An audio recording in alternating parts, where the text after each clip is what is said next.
السلام علیکم اسٹوڈنٹس، آج ہمارا ہسٹری سیکنڈ ایئر کا لیکچر نمبر 3 ہے اور آج کا ٹاپک ہمارا ملکہ زبیدہ ہے۔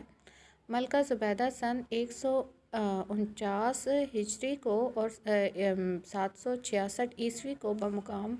حدثیہ دجلہ میں پیدا ہوئی۔ اس شہر کو حدثیہ موصل بھی کہا جاتا ہے کیونکہ موصل کے قریب واقع تھا اور اپنی خوبصورتی کی وجہ سے یہ شہر یا یہ علاقہ عراق کے خوبصورت ترین علاقوں میں اس کا شمار ہوتا تھا۔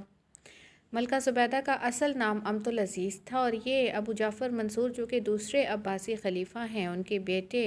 جعفر اکبر کی بیٹی تھی۔ گویا ملکہ زبیدہ ہارون کی رشتے میں چچا زاد بہن تھیں۔ 3 سال کی جب تھیں تو ان کے والد وفات پا گئے، چنانچہ ان کی تعلیم و تربیت اور پرورش خود ابو جعفر منصور نے کی۔ بچپن ہی سے اپنی خوبصورتی کی وجہ سے اس کے دادا اسے زبیدہ کے نام سے بلاتے تھے۔ زبیدہ زبدہ سے نکلا ہے اور زبدہ عربی زبان میں مکھن کو کہتے تھے اور اسی نسبت سے دادا نے انہیں زبیدہ کا لقب دیا تھا اور یہ لقب بعد میں ایسا مقبول ہوا کہ لوگ ان کا اصل نام ہی بھول گئے۔ شادی سے پہلے ان کا خاندان قصر حرب میں قیام پذیر تھا جو کہ خلیفہ نے اپنے بیٹے اور زبیدہ کے والد جعفر اکبر مرحوم کے لیے بنایا تھا۔ ان کے والد منصور کے بڑے منصور نظر تھے۔ جب خلیفہ منصور وفات ہوا تو زبیدہ کی عمر اس وقت 10 سال کے قریب تھی اور اس کی وجہ سے اس کی جو پرورش کی ذمہ داری تھی وہ اس کے چچا مہدی نے اٹھا لی۔ مہدی بھی اسے بہت چاہتا تھا، چنانچہ اس کی تربیت کے لیے اس دور کی قابل ترین خواتین کی خدمات حاصل کی گئیں۔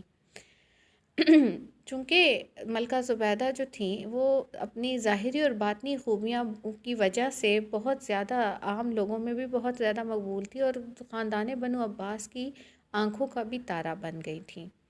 ملکہ خزران جو کہ مہدی کی ملکہ تھیں انہیں بھی یہ بہت پسند کرتی تھیں اور ہارون و رشید بھی انہیں بہت عزت کی نگاہ سے دیکھتے تھے، چنانچہ بہت جلد ان کی بہت دھوم دھام سے شادی کر دی گئی۔ ملکہ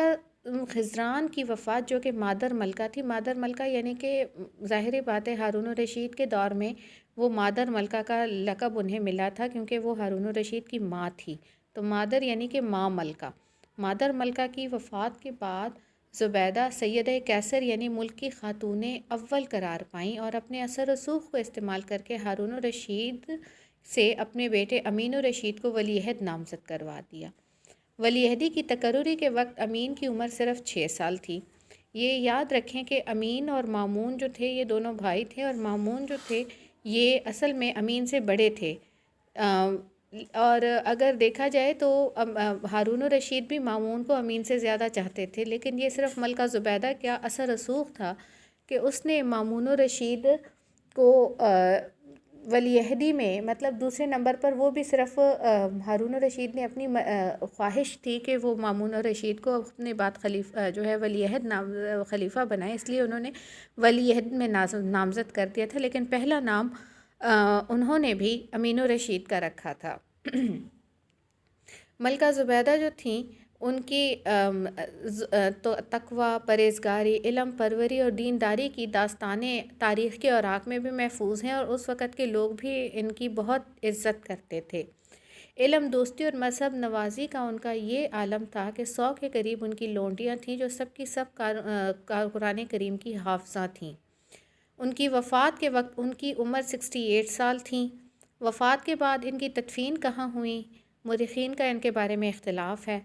کچھ لوگ کہتے ہیں کہ ان کا مقبرہ قدیم بغداد میں آج بھی موجود ہے، لیکن دوسرے گروہ کا خیال ہے کہ کاظمین کی جامع مسجد ان کی آخری آرام گاہ ہے۔ اب وہ اپنے دور کی بڑی عظیم نامور خاتون تھی جنہوں نے اپنی خدا ترسی، انسانیت نوازی، علم پروری اور لطافت و نفاست کی بنا پر اس دور کے تمدن پر گہرے اثرات مرتب کیے۔ اسٹوڈنٹس، یہ میں نے آپ کو کلاس میں بتایا تھا کہ جو ملکہ زبیدہ تھیں وہ بیسیکلی خاندان بنو عباس کی سب سے طاقتور ترین ملکہ تھیں، اور اگر آپ عرب کی پرانی قدیم داستانیں بھی اٹھا کر دیکھیں تو اس میں آپ کو جن ملکہ کے بارے میں ذکر ملتا ہے وہ یہی ملکہ زبیدہ ہے، ہارون و رشید یا ملکہ زبیدہ۔ ایون کہ آپ الف لیلہ کی بھی کوئی داستان اٹھا کے دیکھ لیں تو آپ کو اگر ملے گا تو اس میں ہارون و رشید اور ملکہ زبیدہ کا ذکر ملے گا۔ بہرحال اپنے دور کی ان کی جو سب سے اہم کارنامے ہیں ان میں ایک اہم کارنامہ ہے نہر زبیدہ، جو کہ ملکہ زبیدہ نے حرمین شریفین کی زیارت کے لیے جب گئی تھی تو مکہ کے لوگوں نے پانی کی قلت کی شکایت کی تھی، جس کی وجہ سے حجاج کرام کو بھی ضرورت کے مطابق پانی نہیں ملتا۔ ملکہ نے اس مسئلے کو حل کرنے کا فیصلہ کیا اور مکہ سے 35 کلومیٹر کے فاصلے پر واقع حنین یعنی طائف کی پہاڑیوں سے پانی کا ایک چشمہ اور ذخیرہ دریا موجود تھا۔ ملکہ نے وہاں سے مکہ تک نہر تعمیر کرائی اور اس پانی کو محفوظ رکھنے کے لیے اس کے اوپر چھت بھی ڈالی گئی، جس میں تھوڑے تھوڑے فاصلے پر کشادہ سوراخ رکھے گئے تاکہ لوگ بآسانی پانی لے سکیں۔ ٹھیک ہے، ملکہ نے اس پر تقریباً 17 لاکھ دینار خرچ کیے تھے، لیکن انہوں نے اس خرچے کو عوام کے سامنے لانے سے منع فرمایا تھا اور فرمایا تھا کہ میں اس کا اجر صرف خدا تعالیٰ سے قیامت کے روز لینا چاہتی ہوں۔ یہ اسٹوڈنٹس آپ کو نظر آ رہے ہیں، آپ کو یہ نیٹ پر جو ملکہ زبیدہ نہر زبیدہ کی جو تصاویر ہیں وہ یہ ہیں، جس سے آپ کو نظر آ رہا ہے کہ یہ دیکھیں، یہ تھوڑے تھوڑے فاصلے پر جو ہے یہ سوراخ رکھے گئے ہیں اور اس کے اوپر چھت ڈالی گئی ہے، کیونکہ آپ کو بھی پتہ ہے کہ مکہ کا جو علاقہ ہے وہ کافی گرم علاقہ ہے، تو گرمی کی شدت کی وجہ سے زیادہ تر پانی بھاپ بن کر یا بخارات بن کر اڑ جاتا ہے، تو پانی کو محفوظ رکھنے کے لیے پانی کے اوپر چھت ڈالی گئی تھی اور اس میں تھوڑے تھوڑے فاصلے پر سوراخ رکھے گئے تھے تاکہ لوگ پانی بھی لے سکیں اور پانی محفوظ بھی ہو، ضائع ہونے سے بچ جائے۔ آج کا لیکچر ہمارا یہیں پر ختم ہوتا ہے۔ جزاک اللہ۔